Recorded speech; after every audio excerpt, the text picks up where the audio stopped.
So today I wanted to talk about kind of how I went from being a $100,000 a year eBay seller to being a $300,000 a year eBay seller, and then $370.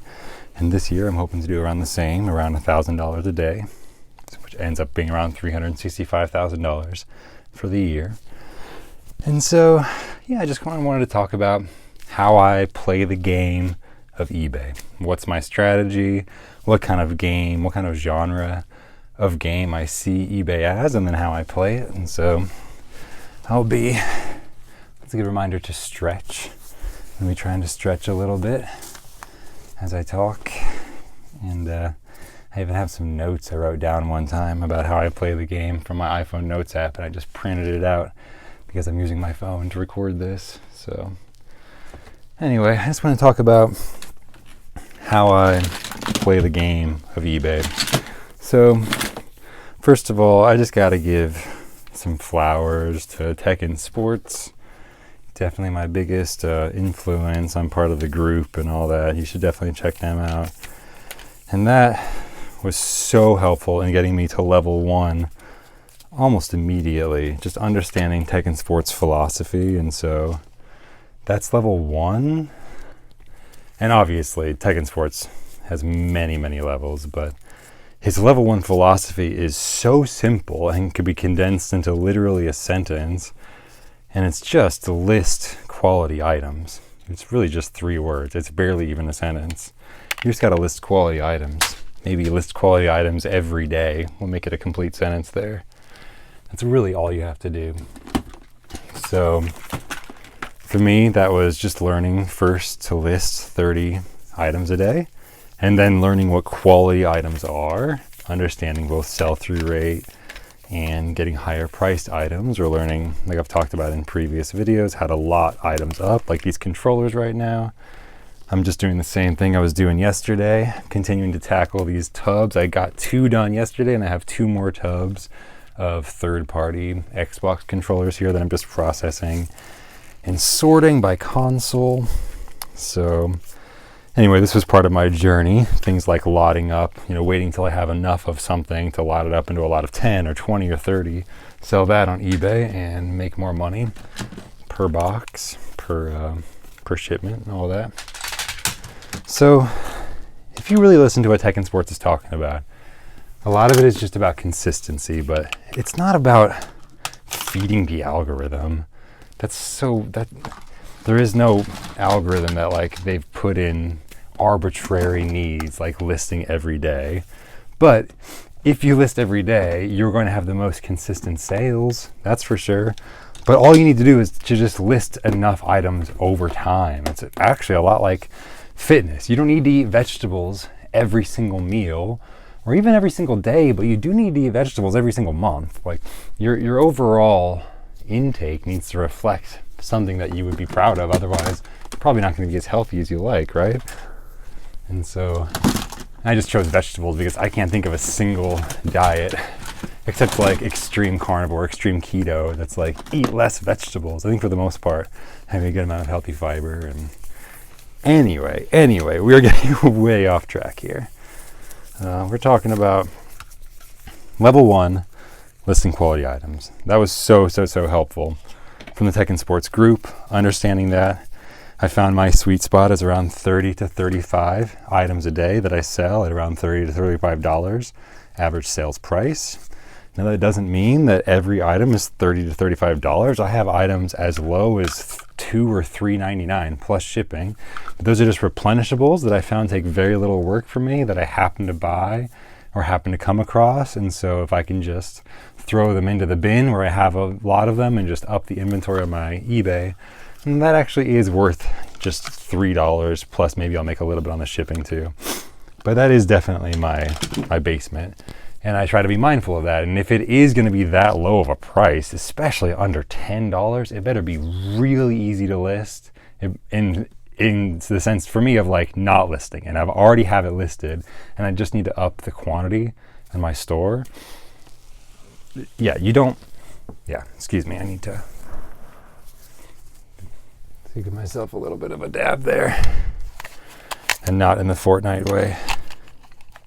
So anyway, listing quality items every single day. Cannot say that enough, how important that is if you want consistent sales. But if you just want enough sales to pay the bills, just make sure you list enough quality items every month. I really don't think there's any magic to the algorithm. I've gone days and days without listing because I really prioritize not task switching. And what I mean by that is I like to do the same thing. As you can see here, I was doing this until the end of my workday yesterday, and then I did dinner time with the kids and scheduled my pickups and all that, and then I'm returning here today, the next day. And so I'm just going to stick to this until it's done, and then I'll list items when I have finished getting to these. But I didn't list any items yesterday, and I mean, I say that I probably did because I'm always listing. If I see something lying around and it's not listed, I'll list it. So yeah, maybe I am the exception. I have my photo box in my room always set up. I can just tell my Google Assistant to turn on the light, and I can be taking a photo on my phone. I do everything from my phone as far as eBay listings, so I can be taking photos and listing an item within a few seconds of thinking about it. So not always the healthiest as far as separating from work, but I've been working on that and working on more on like figuring out my own version of a weekend that I can take off. I think I mentioned that in another video. But anyway, level 1, listing quality items, and that got me to $100,000 a year in eBay sales immediately, which was enough combined with our savings for me to consider that this could be a full-time job.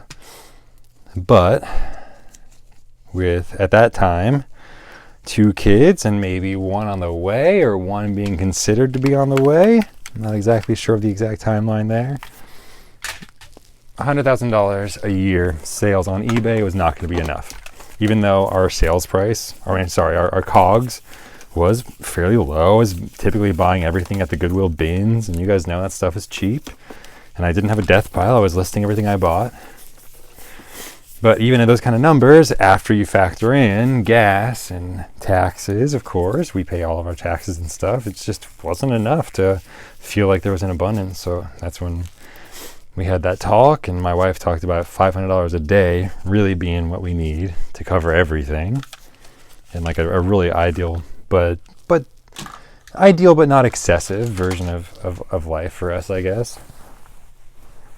And so that's when I started setting my sights higher, more toward $1,000 a day, right?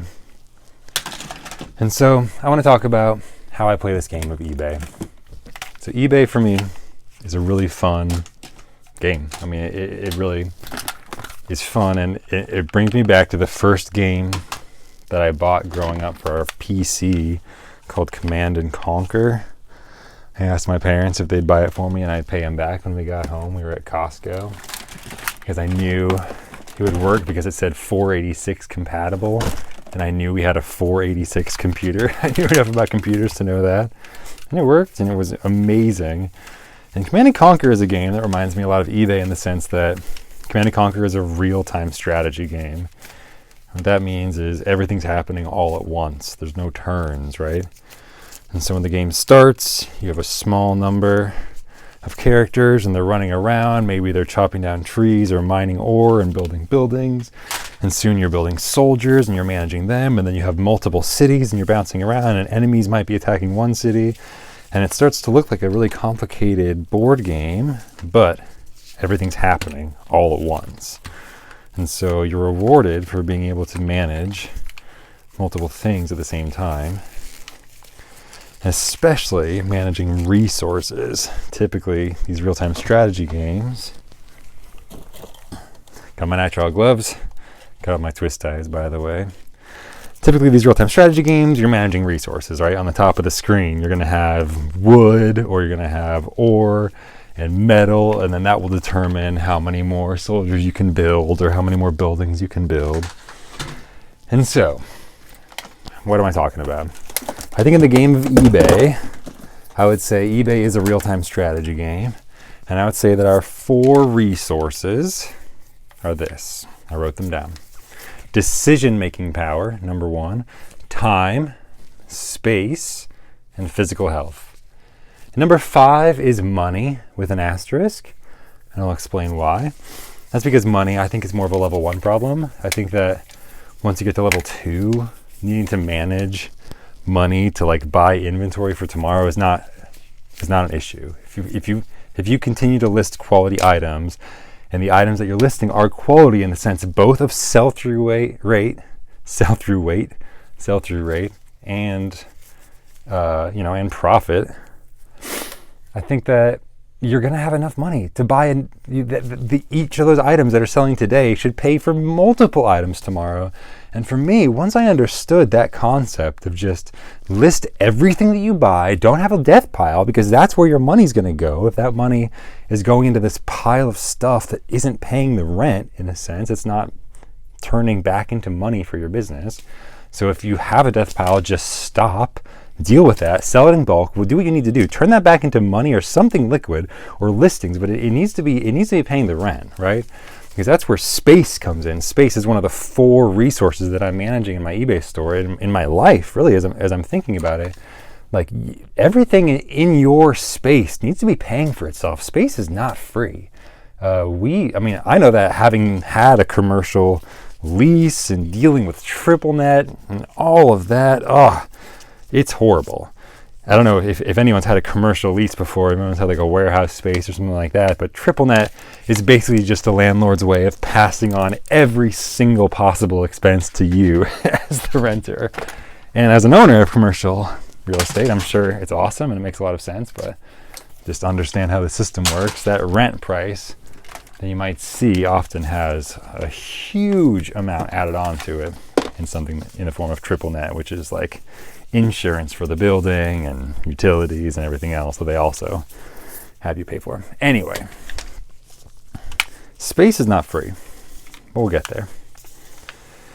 I think the first resource I want to talk about is decision-making power.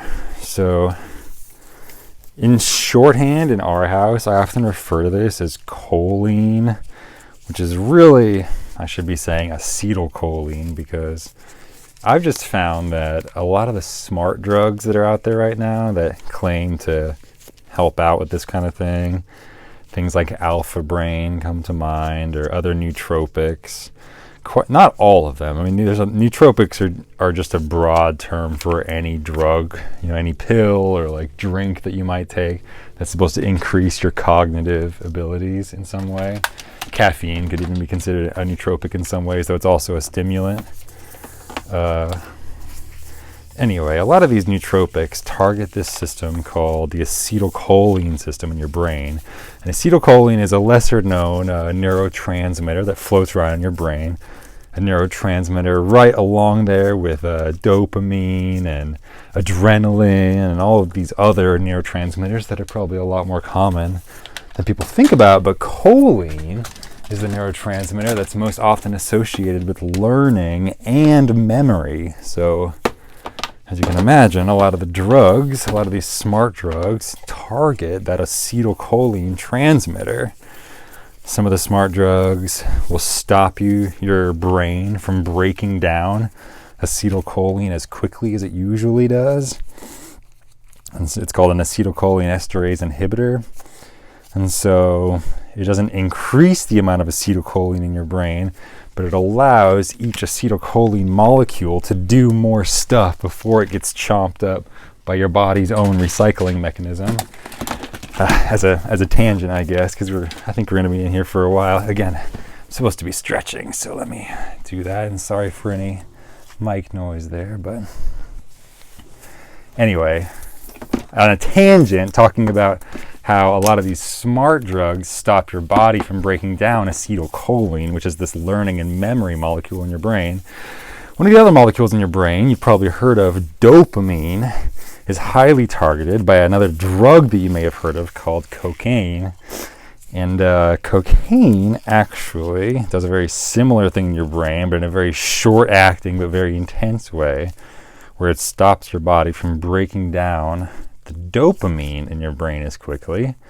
And so when you take cocaine, that dopamine in your brain goes a lot farther than it normally does. It persists in your brain and sends signals to more neurons.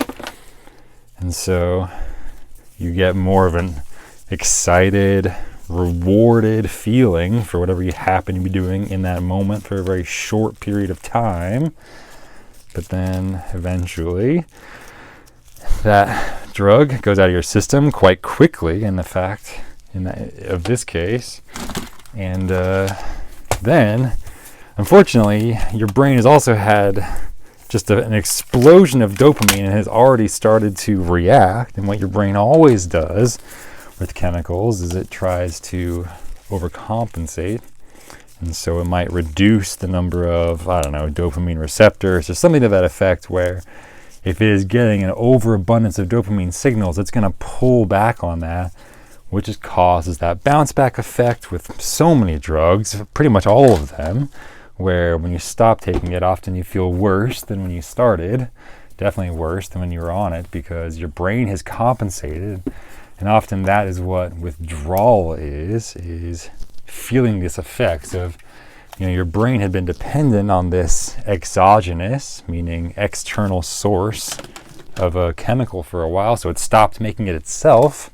Happens all over the body in all kinds of ways. You know this about steroids and things like that. If you supply your body with a ton of something that normally you make yourself, there are compensation mechanisms. Your body will stop making some of that thing. So, why am I talking about all of this? Well, a lot of these drugs are a bad idea. Alpha Brain has an acetylcholinesterase inhibitor in it. So it has that similar effect where Alpha Brain feels really good that first time that you take it, but there is a bounce back effect, and you kind of feel dumber the next day in my experience. Even dumber than like baseline, right? Because your brain has had to overcompensate suddenly for this huge overabundance of this chemical. So there are a lot of ways to think about drugs. One of the ways that I break it down for my caveman brain is let's talk about acetylcholine, this learning and memory molecule.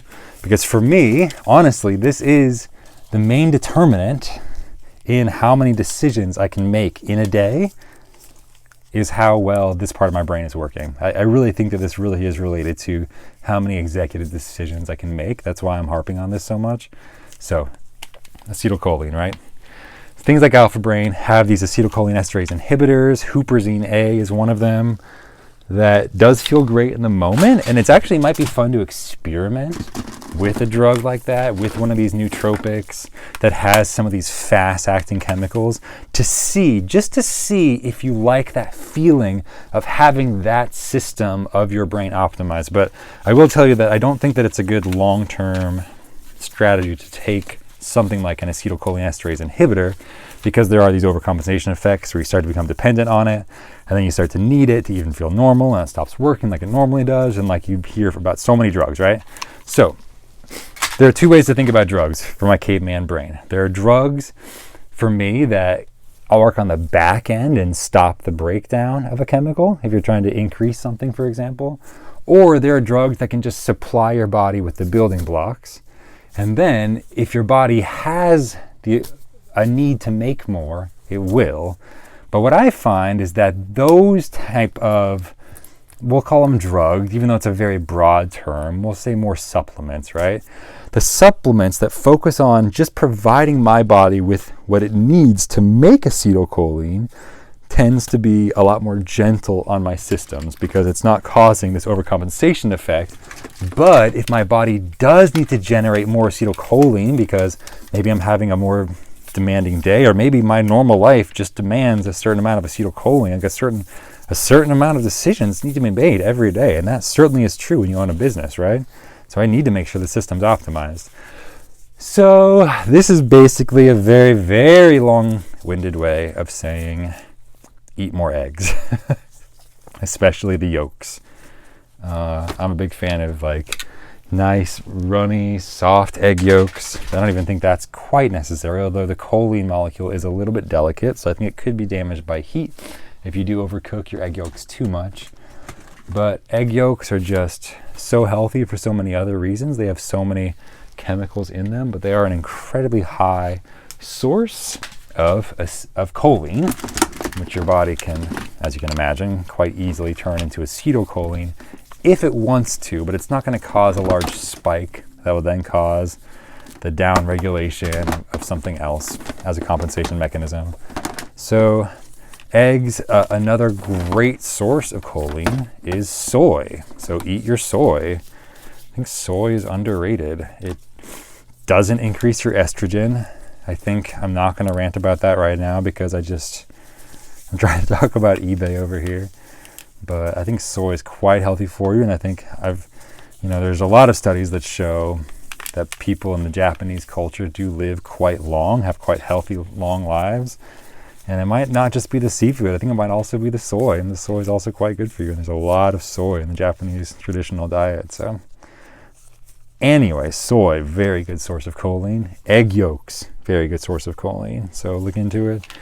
But I just find that you're not going to get that immediate effect like a drug. It's not like you eat eggs once and you feel smarter that day. But if you work it into your diet, I think I mentioned before, my diet every morning for breakfast is eggs and toast, then I think that you're just going to make sure that your body has enough of, for me, that building block to be making those decisions every day. So we're talking about decision resource management, right? Resource number one is decision-making power, which for me, shorthand, I often say choline. So that's how I make sure, in short, that I have enough of what I need, that building block, to make hard decisions every day is I'm eating eggs. It sounds stupid. I do take my supplements too. I take vitamin D and creatine. There's a couple other things that help me maintain a little bit of mental sharpness, but the number one bang for my buck that I found has just been eating high quality whole eggs every single day. So that gives my brain enough power to make hard decisions every day and not be so exhausted by the end of the day that I can't also have a little bit of creativity left to play with the kids and stuff like that at 5 o'clock when I try to clock out. So there's two sides to this strategy of decision-making power, resource management. That's side one, which is making sure that your brain's powered up properly to be able to make decisions as you need it. I really am not a believer in stimulants. I like a little bit of black tea in the morning, but almost all stimulants by their nature have that bounce back effect where they just stop working as well over time because your brain just compensates for whatever you put into it and assumes that's the new normal. And eventually you're feeling more tired than you used to feel on a normal day unless you have that stimulant source, and it's not working at that point. So I like saving my coffee for strategic reasons. Like if I do need to stay up late or drive a long distance or late at night, then coffee's amazing. It's doing exactly what it's supposed to do. It's like liquid anxiety. It's making sure that I'm fully aware of the anxiety of the situation, honestly, is what it feels like. But sometimes I'm very grateful for that, like when I'm driving late at night, for example. So I like to save my stimulants for more targeted use and just make sure that my brain is powered up with all the building blocks that it needs. And so for decision-making power specifically, that comes back to choline for me, making sure I just have enough egg yolks. I also do enjoy eating soy and tofu and having soy milk. One of my kids is a little bit lactose intolerant, so we get soy milk for her. And I'll have some of that too. I think it's great. It's actually quite high protein too. Anyway, that's side one, making sure your brain's powered up. Side two, just reduce the excess decisions in your life. This comes back to ordering the weekly meal service that I do. This comes back to eating the exact same breakfast every day. This comes back to probably some things that come quite naturally to me and give me the ability to, have maybe a more relaxed air to other people. But I just naturally don't care about a lot of things, like what I wear, for example. I love wearing swag. Like, this is my sister who designs these badass shirts like this, but I'll just wear this forever. I've just decided this is my uniform now. Like, I just don't put a lot of thought into what I wear. I just find the things that I like, but I'm not wasting very much choline as far as what I'm wearing in the morning, or what I'm eating, or what I'm doing. I try to set myself up the night before, if I can, in my business to at least have 1 or 2 tasks to try to take on. And that's enough. I think that's something I got from Tim Ferriss a long time ago from, I think, his podcast. Tim Ferriss said something about only wanting to set 1 or 2 big goals for the day and just keeping it simple. Just do those. You can probably narrow your life down to a couple of big obstacles, and everything else will fall into place. And that's another thing that Tim Ferriss talks about is, if you had to choose one thing that made everything else easier, what would it be? And for me, if I was going to answer that question, it's make more money until there's enough. And then there's always other problems. We are quite good at creating existential crises for ourselves, I think, as humans. And I'm sure that as you get wealthy, you find other things to worry about, but I don't think it's going to cause the same amount of stress. Like I was talking yesterday about having enough money to cover car repairs. If your car starts making weird noises, that's powerful. And so, yeah, anyway, we're trying to keep things easy, trying to reduce our decisions so we can focus on what's important. And for a lot of the time, that's making more money. We should be focused on making as much money as we can with our time. Let's just be real with ourselves here. How much easier would your life be if you actually were making the amount of money that you want to be? So a lot of it's just working backwards from there. And so we found our number, and then I doubled it. My wife told me $500 a day on eBay will be able to pay the bills, and I said, great. One day I'd like to be at 1,000. And so, yeah, now we're there. And now I want to kind of share the journey this year, 2025, of making $1,000 on eBay again.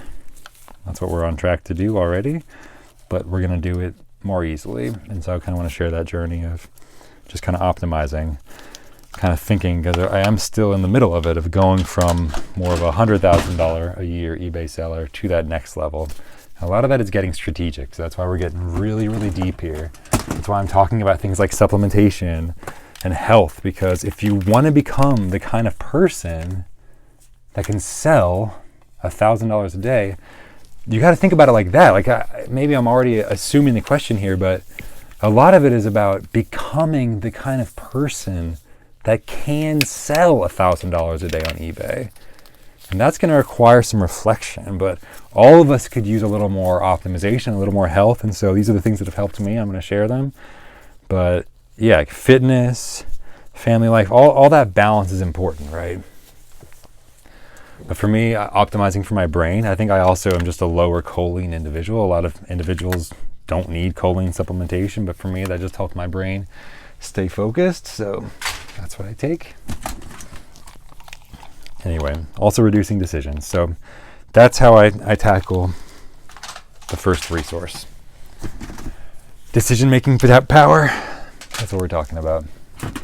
We're going to optimize our brain to make sure that we can make the most decisions that we can, while also trying to reduce the amount of decisions that we're going to make in a day, hopefully, so that we can focus all of our decision-making power on what's important throughout the day, and then have still some left over for the fun, the creativity, and the sparkle at nighttime when you're having your fun time with your family or your friends, whatever that looks like. So that's the first one. It actually reminds me of something that I was going to talk about in the beginning of this video, but then I got sidetracked talking about video games.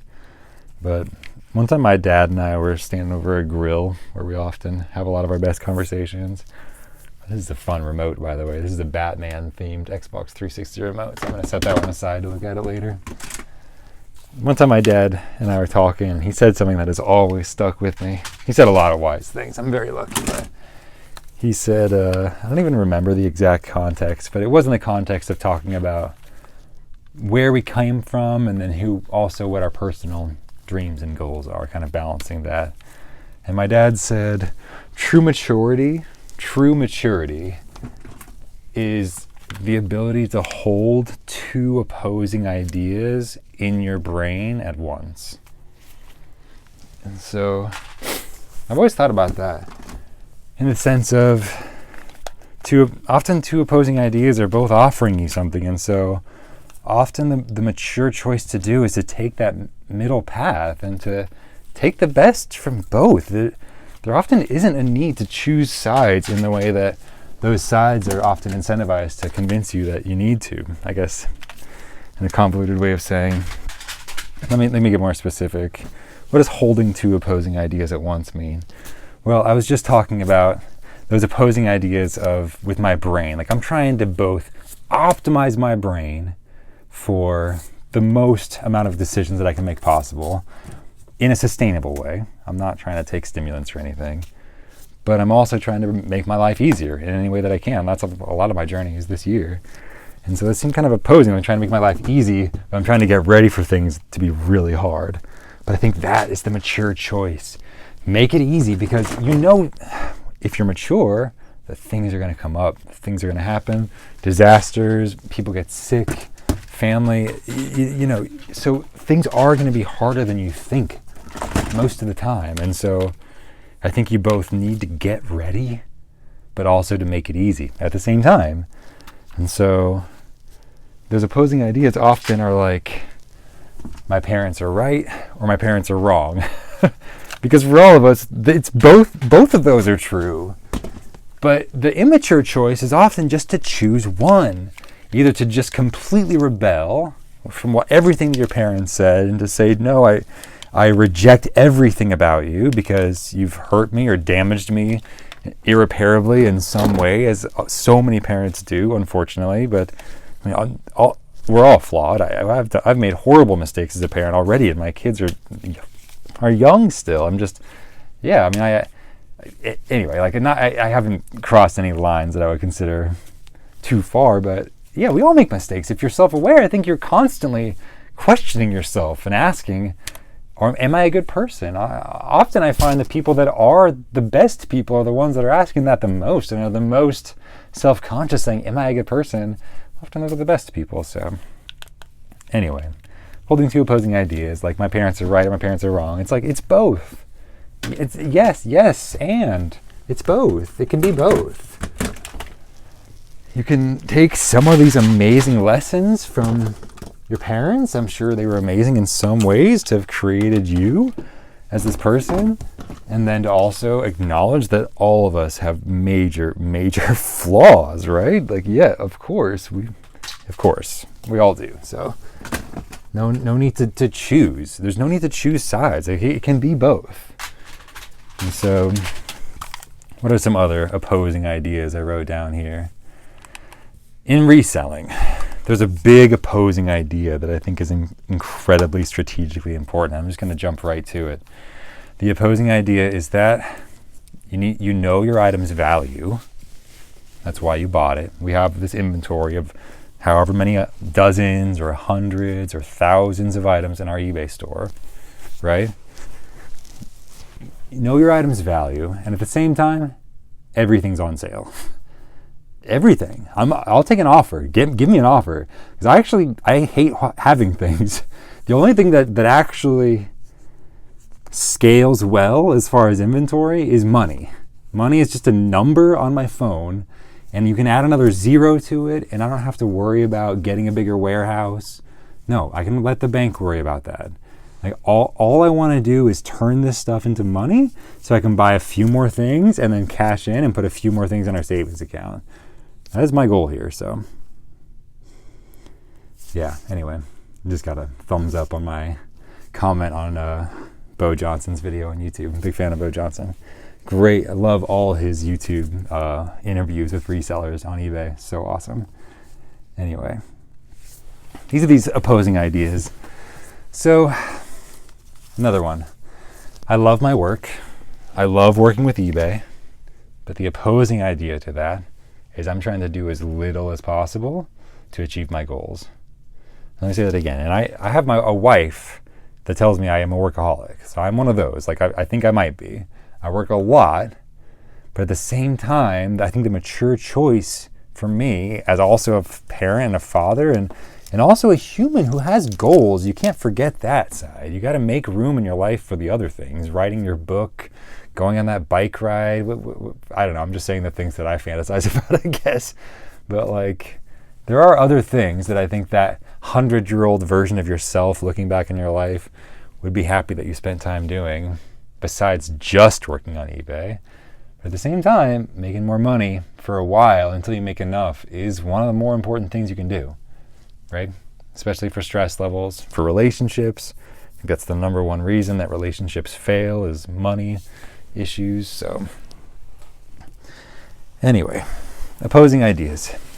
Let's hold 2 or more opposing ideas at once and see how that goes. Let's not choose sides. Let's try to learn from all of it, right? I think that's the mature choice, I guess is what I'm trying to say. So, anyway, I'm going to rearrange here. Maybe I'll be done for today. I'll talk about resource number 2, 3, and 4 in another video. This has been fun and chill.